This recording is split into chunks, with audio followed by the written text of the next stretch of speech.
Yes, sir. Yes, sir, baby. It is that time of year. Yes, sir. We live and we back. Y'all already know, man. This the Golden Goose DFS channel. I am your host, Chandler Blakely, aka Goose. Here today, bringing you your first NBA starting five of the year. Yeah, it's a special treat. Y'all know if y'all been following me, you know typically if it's 3 games or small, I don't give y'all a starting five because it's just so tough, man, with 2 games. But I'm so excited, so amped for the season. Let's get into it. We're gonna drop one right here. Start the year off right, man. Listen, it's already two game of opening night, and we already got the bull stuff going already, man. Kerr talking about the Warriors starters ain't ready to play 30 minutes. Who knows what that means? We got a lot of questionable spots. So even though it's a 2 gamer, it's a lot of ways you can get different. Some real creative ways. Like I said, some uncertain spots that have high upside that can lead to you getting a nice takedown tonight, man. We just gonna look at the slate as a whole and give you my preferences so far looking at it right now before any news, alright? So we're going to do that for y'all. But before we get into it, please hit that subscribe button if you're new to the channel. Definitely, everybody hit that like button. Help your boy out, man. It's greatly appreciated, alright? And turn the notification bell on so you can be here rocking with us every day when this NBA video drops, alright? Let's get to it, man. Starting at the point guard, give me James Harden. 8,900. Listen, I know this is a twofold play right here. I know people are going to be, a little nervous about going to James Harden, especially after the season he had last year. Wasn't very productive. But one, I like this price on him, 8,900. He seems to be in better shape. He lost some weight. You've seen the photos. He could be going. And I think this is the cheapest you're going to get him right here, 8,900. If he's back to somewhat of his old self, you know he's a more expensive player than 8,900. If he can just get 80% back of what he had when he was with the Rockets, man. I like taking a chance on him in this spot. And it's going to give me a pivot off of some of that Embiid ownership, all right? I know Embiid's going to get a lot of ownership, as well he should go against this Boston Celtics front court. But I like getting the James Harden early leverage play right here. Like I said, it's an uncertain spot people don't really trust yet, and I think it's money to be made right here. I like Harden. You know he has triple-double upside. I like getting to him in this spot, all right? Coming in at my shooting guard. This is where I'm going to give you my value play it over here on DraftKings, all right? It's a little risky, you know, but, hey, I like this spot, and I'm going to give you my full breakdown. The guy I'm talking about is Kendrick Nunn. 3K, flat, man, listen. This Lakers backcourt, we don't know what the Lakers starting lineup going to be. I was trying to wait around till later in the day and try to, get some more news, but I waited as late as I could do for y'all. But I like Kendrick Nunn here. We already know they don't want Russell Westbrook starting. They want him coming off the bench. So, that more than likely Pat Beverly is going to get the start. And that's okay with me. I'm okay with Pat Bev getting the start because it's many ways he can fail. And he can possibly get in foul trouble having to check Steph out there on the perimeter. So, I like getting Kendrick Nunn here. Listen, if Russell Westbrook going to come off, even though Russell Westbrook is coming off the bench, if he's going to be a shell of himself like he was last year, Kendrick Nunn, you know what?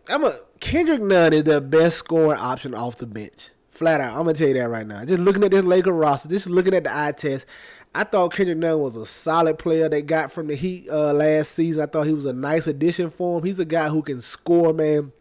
He can get hot out there. He's a streaky scorer, but I think he's their best scoring option off the bench. This might be my first hot take of the year. But just look at that Lakers roster, man. Look at the guys coming off the bench. We don't even know, right, fully who's starting, who's coming off the bench, but either way, man, I think Nunn sees 20 to 25 minutes, and as being one of the better scorers on this team off the bench, I like at this 3K, he can easily pay this 3K off. He could easily pay this off. This the flat man, especially if you're gonna have court time with no AD and no LeBron. I love getting the Kendrick Nunn right here at the flat man. My favorite value play on the day. All right, coming in at small forward, I'm staying with my boy. Give me Jaylen Brown. You know, if you watch me before, you know I'm a Jaylen Brown fan in real life and fantasy wise, man. He does everything, and if that jumper's falling, he got the scoring going for you. You know he has the upside to break a slate. We seen Jaylen Brown drop 65, 66 points, break a slate. So I love getting to him right here. Even though it's a new coach over the coaching situation, I think this Celtics team is good enough to be good this year, regardless of who the coach is, because they got some experience. They went to the finals. They gained that experience, guys, and they have two young studs over there in Jaylen Brown and Jason Tatum. I think they're gonna lean heavy on them all year, and I think Brown and Tatum carry this team. I love getting to Jaylen Brown, especially at this 8K, man. I think he's a little too cheap. All right. At my power forward, you seen the thumbnail. My favorite play on DraftKings. Give me Anthony Davis. 8,500. Listen, I don't care what you feel about him injury prone, whatever.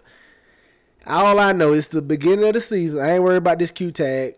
I think that he should be good to go. This is the healthiest you're going to get, AD. And I'm going to tell you right now, you know, like I know, if you watch basketball, you've been following basketball, a fully healthy AD is worth way more than 8,500. This probably be the cheapest you're going to get him, especially when they already said they want to run the offense through AD. They want to lean on him offensively, man. Early in the season, fully healthy, this the cheapest you're going to get him. Give me all the Anthony Davis in the world, man. My outright favorite play of the day, 8,500. You know he got double-double. He should walk into a double-double. Hopefully he can get you 3 or 4 blocks in there. Maybe they start him at the center. Maybe they don't. But fully healthy AD at this 8,500, man. Give me Anthony Davis. Like I said, this is the healthiest he's going to be all year. This first month or so of the season, this is the healthiest it's going to be, man, all right? And coming in at center, give me Al Horford. I take Al Horford right here, 4,900.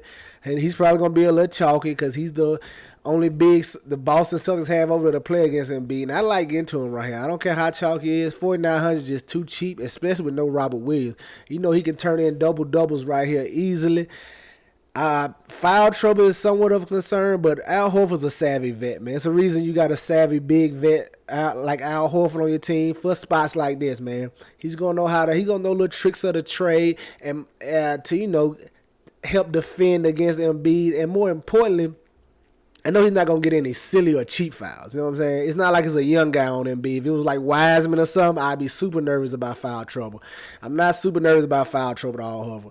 Little concerned, because he could, if Embiid just being overly aggressive and just really attack, he could get 2 or 3. He could get 2 or 3 quick ones, but I don't think Al Horford is the type of player to get cheap ones. So I know he's not going to get any silly fouls. So you are worried about it just a little bit, but 4,900, man, he can easily pay all this price tag, even with foul trouble. He can play off this play. If he gets in the foul trouble, he still can play off this price tag. A quick double-double easily right here, especially on a 2-gamer.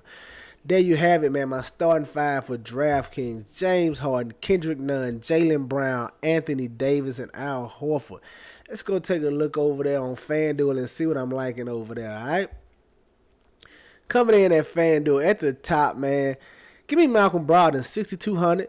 He's a little more expensive over here. I'm hoping that to keep his ownership a little more suppressed. He's going to be highly owned on DraftKings, especially at that 4,900. Yes, I do like him on DraftKings as well. Malcolm Brogdon, he's a guy who should see 30 minutes right here. We don't quite know what this Celtics starting lineup is or what their rotation going to be, but he's another hot take to start the year. I think their best lineup this season is going to be Brogdon and Smart in the backcourt, Brown, Tatum, and Horford or Robert Williams whenever he comes back. I think that's going to be one of their more efficient, more effective lineups this year. But like I said, we don't know. It's an uncertain spot. One of those many uncertain spots on tonight's slate. I like getting Malcolm Brogdon over here on FanDuel 6,200, where I expect his ownership to be a little lower, give us a little leverage. He'll be a little different on FanDuel. Come in as shooting guard. Give me Jordan Poole, 6K. I like this price tag over here on FanDuel. Like I told you, Steve Kerr said he don't think the starters in shape enough to play 30 minutes. So if they're going to see fewer minutes, I know that means more minutes for your boy Jordan Poole. He should see 25 to 30 minutes regardless. Even if the starters are playing 30 minutes, I see Jordan Poole approaching 30 minutes on a night-in, night-out basis. They just paid him their money. He's definitely their number one scorer off the bench here, and he can get hot and fill it up, man. The kid's turning into a lethal shooter. That's one of the reasons they paid him. I like getting the Jordan Poole right here, leading that second team that could truly see more minutes if Kerr is truthful in what he's saying about starters not being able to play 30 minutes. I like getting the Jordan Poole over here on FanDuel at 6K. Coming in at small forward, Go right back to my boy Jaylen Brown, man. 8K against these Philadelphia 76ers. Listen, he's a guy that's going to give you everything. He's going to literally fill up the stat sheet. He can have 2 or 3 stats in every category. I'm talking about a steal or 2, maybe even a block, man. Give me Jaylen Brown. I know he's going to bring his offense. They're going to need some of his scoring. That's another reason I like Brogdon, too, because he's another guy that can score. That gives him a really solid third scoring option off of Brown and Tatum. But I love Brown here as a guy who can fill up the stat sheet. Coming in at power forward, give me Anthony Davis, man. 10-1. He's a little more expensive, a lot more expensive over here on FanDuel, but I'm okay getting to him, man. I expect Anthony Davis to dominate in this game now. The Warriors don't really have a big down there that's going to really do anything with it. I don't care who they start at center. If they put Looney out there, he gonna destroy Looney. He's too athletic, too quick for Looney. I don't think Wiseman their best chance at guarding AD athletically wise, you know what I'm saying? Athletic wise, I don't know if I should have put that Lee on there, but you know, who knows? Anyway, athletic wise, I think Wiseman is their best bet to try to guard AD, but I just think he's so skilled offensively. He takes advantage of that, and he'll get Wiseman in foul trouble, have him flaying around trying to block shots. I just love AD at this 10-1. I expect him to dominate down there against the Golden State Warriors tonight. And then rounding out at my center on FanDuel, Joel Embiid, 10-7, just paying up for him, man. Not much of a price discount between him and AD here, but I don't care. I just want to get to him. You know, on FanDuel, the center play is so valuable because you only get one of them, so you got to nail it. Just give me Embiid right here. Expect him to dominate down there against Boston. If you want to get the Horford over here, I'm okay with that. He's a lot more pricey over here on FanDuel, but I'm still okay. I have no problem paying Embiid and Horford in the same lineup if you want to go that route. Like I said, I think Horford's a savvy enough vet that he still should get 30 minutes on the court. And Horford at 30 minutes at that price tag can easily give you a double-double, all right? There you have it, man. My starting 5 for FanDuel: Malcolm Brogdon, Jordan Poole, Jaylen Brown, Anthony Davis, and Joel Embiid, man. Get you some exposure to these guys. Get them in your player pool. You know they're going to be in mines, all right? Y'all already know the motto, man. Chances make champions. Y'all green up. I'll catch y'all next time. Let's get it, all right?